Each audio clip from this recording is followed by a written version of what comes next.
Bienvenue tout le monde. Cet épisode est la suite de la rétrospective des apparitions de Wonder Woman. Il couvre les années 1995 jusqu'à 2017. Ce que je vous montre est une sélection. Je ne compte pas les fanfictions récentes ou les allusions à elle, comme dans le film Sky High, traduit chez nous sous le titre L'école fantastique, dans laquelle la directrice est justement interprétée par Linda Carter. Un film d'ailleurs sympathique. Vous êtes prêts ? C'est parti. Moteur, action.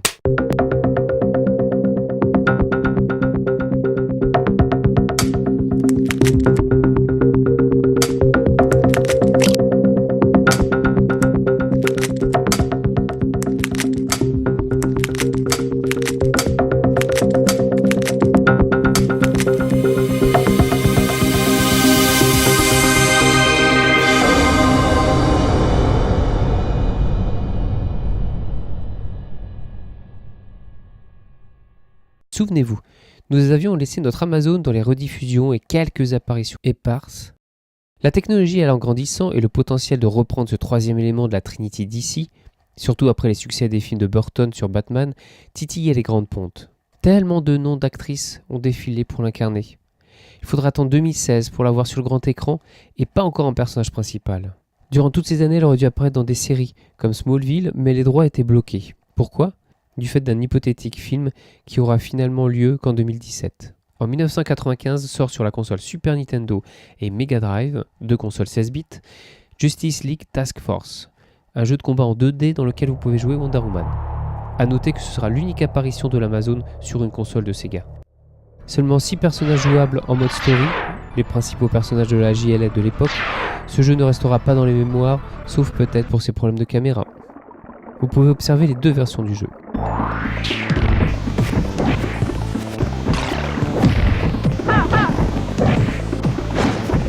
En 2001, la série télé Justice League accueille Wonder Woman, avec des super boucles d'oreilles étoilées, 52 épisodes qui débutent en 2001 pour finir en 2004. La Justice League sera suivie par la Justice League Unlimited et qui, elle, durera 3 saisons pour un total de 39 épisodes. Cette dernière série sera l'ultime de cette version de DC supervisée par Bruce Timm. La plupart des personnages sont identiques au comic book, sauf, bien sûr, vous la devinez, Wonder Woman. Le premier arc story de la Justice League s'intitule Secret Origin. Celui-ci montre la compétition de Diana pour être ambassadrice de la paix. Mais ce qui change par rapport aux comics, c'est qu'elle se comporte et est perçue par ses amis super-héros comme une débutante. Sachant que la première série animée de cet univers était celle de Batman en 1992. Elle s'achèvera le 13 mai 2006. Le plus drôle, enfin si on veut, est qu'au fil de la série avançait, leurs créateurs perdaient le droit d'utiliser les personnages, car ceux-ci allaient être utilisés dans d'autres séries. Un des exemples est la Aquaman, dont la série télévisée live était en écriture et presque en production. Bruce Timm fera Green Lantern en 2012 et Justice League Gods and Monsters en 2015. Souvenez-vous, en 2002, Jack Black et Sarah Michelle Gellar reprennent certains passages du film de Spider-Man de Sam Raimi pour les MTV Movie Awards. Sarah Michelle Gellar alors interprète Wonder Woman. Et même dans la série Newport Beach, l'actrice Rachel Bilson va enfiler le costume de Wonder Woman. On aime beaucoup la phrase « J'ai mis ce costume parce qu'on m'avait dit que t'étais fan de comics ». L'excellente série Robot Chicken, qui débuta en 2005, fit intervenir à de nombreuses reprises Wonder Woman sous la forme de son action figurine. C'est Alex Bernstein, Lois Griffin dans Les Griffins, qui prête sa voix dans des sketchs hilarants. En 2005, un nouveau jeu sort, mais cette fois en version multiplateforme, Justice League Heroes. Diana débarque alors sur Xbox, PlayStation 2, PSP, DS, dans un beat'em all en 3D. En 2006, Michel Laurent endosse le costume pour un fan-film du réalisateur Ed Merta. La comédienne s'en sort bien avec le peu de matériel à sa disposition. Le court-métrage Wonder Woman Balance of Power est disponible sur YouTube.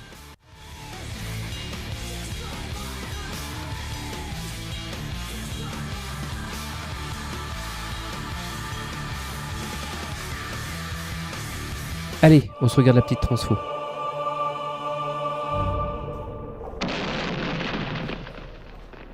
Le film indépendant Loveless in Los Angeles de 2007 raconte le parcours de Dave Randall qui, à la suite de sa rencontre avec son ancien amour de lycée, Kelly, s'aperçoit à quel point sa vie est vide, puisque bien sûr, n'ayant jamais déclaré sa flamme, il est devenu un homme à femme. C'est l'actrice Shai Pelgrim qui joue une femme déguisée en Wonder Woman. Dans l'épisode Mummy in the Maze de la série Bones pour Halloween, « L'héroïne Brennan, interprétée par Emily Deschanel, endosse le costume de Wonder Woman. Par 2 fois, un membre de la famille des Griffin va endosser le costume de Wonder Woman. En 2007, dans l'épisode My Two Dads, Peter prouve que Wonder Woman peut exister sous toutes les apparences. Et en 2009, Lois Griffin apparaît avec le costume de Wonder Woman et en bonus, son avion invisible dans l'épisode Family Guy. Revenons en 2008. Lucy, Xena Lawless, et Wonder Woman dans le film d'animation se passant durant le Silver Age, Justice League The New Frontier. Cette histoire se passe sur la Terre 21. En 2009, un film réussi d'animation sort sur l'Amazon. C'est Kerry Russell, Miss Felicity, qui lui donne sa voix. En 2008, les héros de Mortal Kombat affrontent ceux de l'univers DC. Normal, les 2 gros méchants des univers respectifs s'allient. Mortal Kombat est connu pour son côté gore. Ici, les fatalités sont remplacées par des Heroic Brutality. Impossible d'arracher des membres avec Wonder Woman. Dommage. Un jeu de combat disponible sur PlayStation 3 et Xbox 360. En 2010, Wonder Woman réapparaît sous les traits de la comédienne Heidi Marie Ferren dans l'excellente série comique de HBO Bored to Death. L'épisode s'intitulait Super Ray is Mortal. Cette série raconte l'histoire du romancier Jonathan Hems, Jason Schwartzman, qui parce qu'il s'ennuie va jouer les détectives non officiels. Dans cet épisode, Jonathan et son ami Ray, un artiste de comics, vont surveiller une personne qui a harcelé Ray à la Comic-Con de Brooklyn. À la convention, George Christopher, l'éditeur de Ray, joué par Ted Danson, parle avec une femme cosplayant Wonder Woman. Heidi Maren Ferren est une actrice, ancienne top model connue sous le nom de Miss USQ. Dans la web-série If Superheroes Were Real, qui a débuté en 2009, Yannick Cox et Anthony Padilla montrent ce que seraient des films, des jeux vidéo, des dessins animés, des comics, etc. dans le monde réel. En 2011, dans le 6e épisode, il montre à quel point la vie des super-héros serait inintéressante s'ils vivaient dans un monde réaliste. Jacqueline Gunner joue le rôle de Wonder Woman dans 3 sketchs, dont un où elle dîne avec Cyclope de Marvel, avec comme gag récurrent le fait que Wonder Woman est frustrée que tout le monde, journalistes, méchants, et même ses amis super-héros, ne peuvent s'empêcher de regarder dans son décolleté.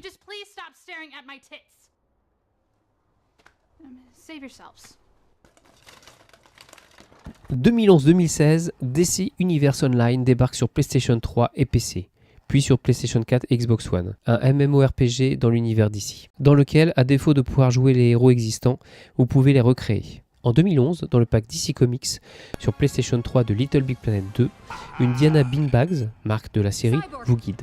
En 2011, Kelly Coco, Penny de The Big Bang Theory, porte le costume de Wonder Woman. Comme vous pouvez le constater sur la photo, elle en est ravie. Sheldon aussi d'ailleurs, quand c'est son tour. David Kelly, célèbre pour ses séries comme La Loi de Los Angeles, Chicago Hope, The Practice et bien sûr Ellie McBeal, propose un épisode pilote de Wonder Woman en 2011 à NBC. On retrouve les éléments souvent centraux des séries Kelly.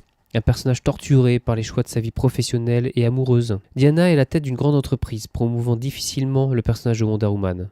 Et elle n'a jamais oublié Steve Trevor, qui va débarquer en ville mariée. Côté professionnel, elle est en conflit avec une directrice d'un laboratoire de beauté qui fabrique des super soldats. Interprétée par l'actrice Elizabeth Hurley, franchement, Adrien Palik est convaincante dans son rôle. Elle jouera plus tard le rôle d'Oiseau Moqueur dans la série The Shield. A noter le nombre d'acteurs et d'actrices qui ont joué au cours de leur carrière plusieurs rôles de super-héros héroïnes, c'est impressionnant. Bref, le test du pilote est une catastrophe. Il ne sera pas diffusé. Une conclusion un peu dure pour un pilote qui avait tout de même quelques qualités. L'un des arguments avancés était que le costume de Wonder Woman n'était pas assez représentatif de l'Amérique. C'est sûr que le dernier en date fait tout de suite penser aux USA. David Kelly aura sa revanche dans sa série Harris Law en 2012. Il fera apparaître Erica Durance, Lois Lane de Smallville, hors Wonder Woman et avec ce costume. En 2012, fort de leur premier Lego Batman, Telltale enchérit avec un deuxième, mais cette fois-ci il est possible de la diriger à la fin du scénario, puis en mode libre. En 2012, dans la web-série Fan Wars, Wonder Woman perd son procès contre Miss Hulk comme étant la femme la plus forte. Jacqueline Lopez joue une Wonder Woman déçue du résultat. Peut-être connaissez-vous le film de Morgan Spurlock, Confession of a Super-Héros. Dedans, Jennifer Winger joue une Wonder Woman qui ne passe pas inaperçue. Repérée, la voilà jouant dans différents sketchs du célèbre show Jimmy Kimmel Live. Le sketch Comic Online, Funsplosion, et s'occupant des reportages sur la convention Cosplay Sharp News en 2013. D'ailleurs, durant l'enregistrement de News, elle est attaquée sur l'Hollywood Boulevard par un passant alors qu'elle portait le costume de Wonder Woman à côté de Christopher Denis en Superman. Heureusement, aucune blessure sérieuse.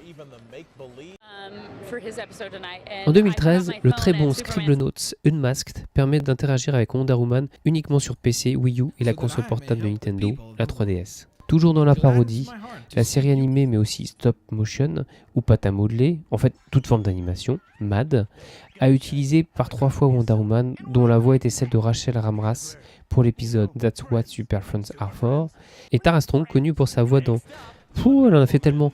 Toi et Sparkle de la série Monty Poney, en passant par Harley Quinn, Mary Marvel, Typhoid Mary, etc. Dans l'épisode Star Tank, elle veut $1 million pour remplacer son avion invisible en un van invisible. Les financeurs qu'elle doit convaincre sont les multimillionnaires Tony Stark, alias Iron Man, Bruce Wayne, alias Batman, et Oliver Reed, alias Green Arrow. Sort aussi en 2013 un nouveau jeu de combat avec des personnages modélisés en 3D, Injustice, les dieux sont parmi nous, sur PS3, PS4, Xbox 360, PC et même Android et iPhone. L'histoire est sympa, puisque c'est un monde régi par un Superman despotique.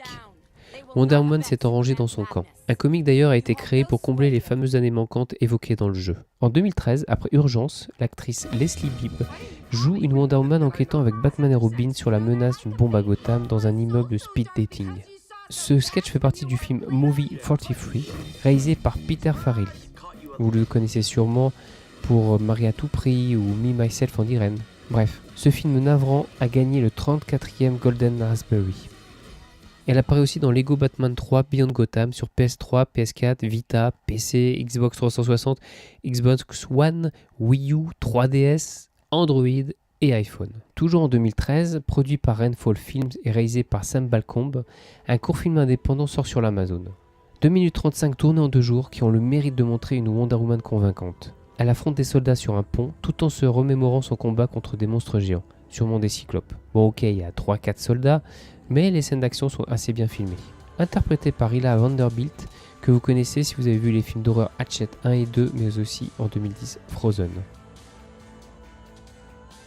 Kimberly Lane en 2013 et Alison Tyler en 2015 jouent l'Amazon dans respectivement Man of Steel XXX, Wonder Woman XXX pour la première et Batman vs Superman XXX pour la deuxième. Les deux actrices sont sous la tutelle d'Alex Braun, producteur-réalisateur connu du milieu geek pour ses parodies pornographiques de films connus. On peut d'ailleurs applaudir la fidélité des costumes quand les acteurs et actrices emportent par rapport aux sources originales. Un autre film X existe aussi avec Tory Black en 2010. Revenons aux séries télé. En 2014, dans la série EastEnders, Linda Carter, homonyme de l'actrice de la série Wonder Woman, fait une apparition Wonder Woman pour son anniversaire. Joss Whedon avait voulu adapter Wonder Woman avant qu'il ne se lance dans Avengers. Le script entier du film est disponible sur le net depuis quelques mois. Ce qui est amusant, c'est que l'actrice retenue pour le rôle fera finalement tout de même Diana, mais dans celui du film Lego. Cobie Smulders est aussi connue pour être Maria Hill, le bras droit de Nick Fury du Shield de l'univers Marvel. En 2016, l'excellente web-série Epic Rap Battle of History met en scène Lily Singh dans le rôle de Wonder Woman. Elle affronte Stevie Wonder joué par le rappeur T-Pain. Le principe de la web-série est de prendre deux personnages célèbres et de les faire s'affronter dans un duel de rap. Ce sketch-là n'est pas le meilleur des auteurs, mais certaines phrases sont sympathiques. Une autre web-série, en 2016, Gotham Adjacent, fait apparaître le personnage. Le principe de la web-série se rapproche du film Clerks de Kevin Smith. Deux agents, Ruby et Joe, passent leur pause de repas à discuter de super-héros. Ça ne vole pas très haut, preuve en est le sujet de l'épisode étant de savoir si les seins de Wonder Woman sont vrais. Le vrai côté amusant est surtout qu'il se demande comment elle a pu avoir une contravention pour son avion invisible. Tessa Munro joue Diana qui leur explique à la fin que ses seins sont vrais et qu'elle a aussi une très bonne ouïe. Lego Dimension vous permet aussi de jouer avec Wonder Woman, mais pas d'histoire spécifique pour le personnage. Et enfin, Wonder Woman apparaît dans le film Batman vs Superman de Zack Snyder, sous les traits de Gal Gadot. Je donnerai mon avis que sur la présence de Wonder Woman et non sur le film dans sa globalité. Autant lorsqu'elle n'est pas avec son costume, l'actrice israélienne top modèle Gal Gadot fait franchement fluette. Autant lorsqu'elle revêt son costume, par contre, eh bien on y croit. Et ce regard qu'elle lance est tout bonnement prodigieux.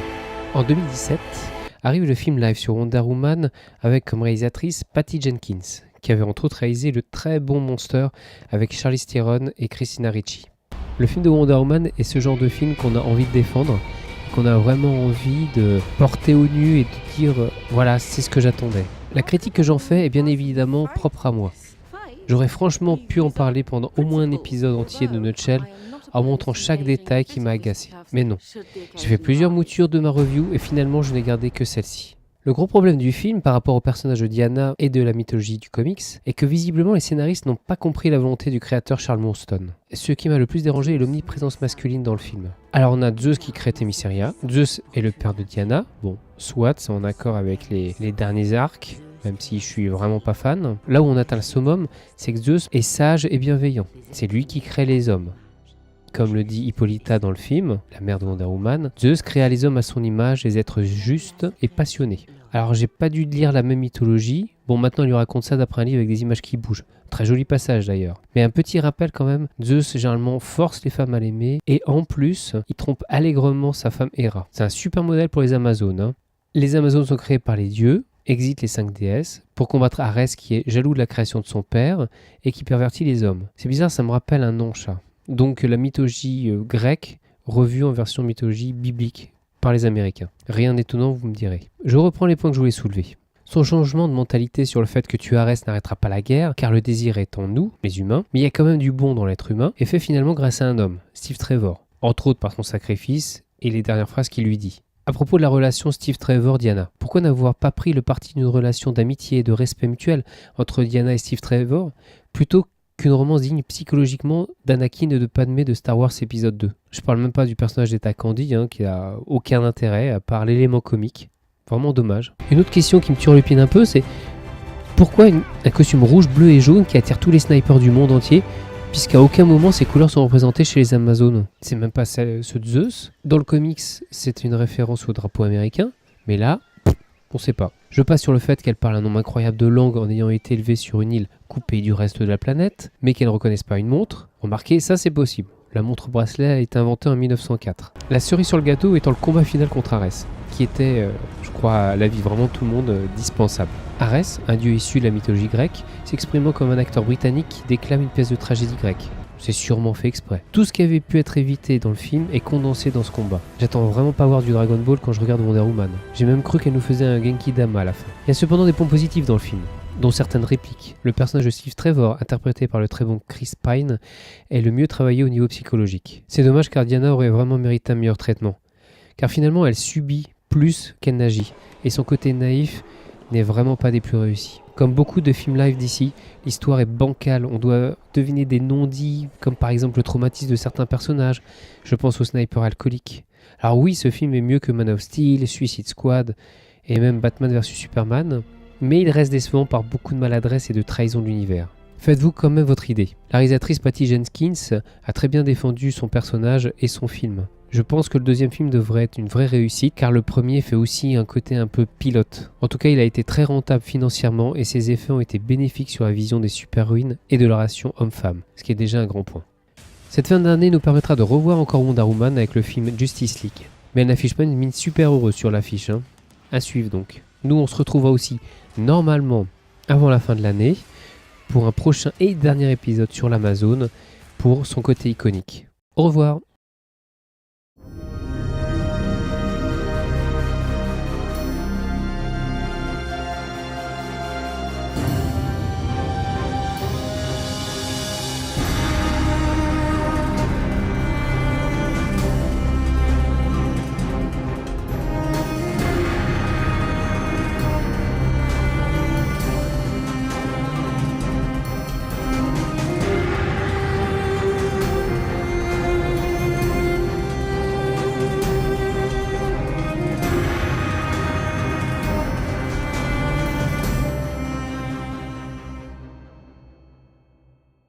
Je n'ai pas parlé de DC Super Hero Girls, ni de Justice League Action, son apparition dans Brave and the Bold, les films d'animation de Superman comme Doom, ou la JLA versus Teen Titans. Il faut faire un choix, mais je vous invite à y jeter un œil, voire deux. Par contre, pour DC Super Hero Girls, vous pouvez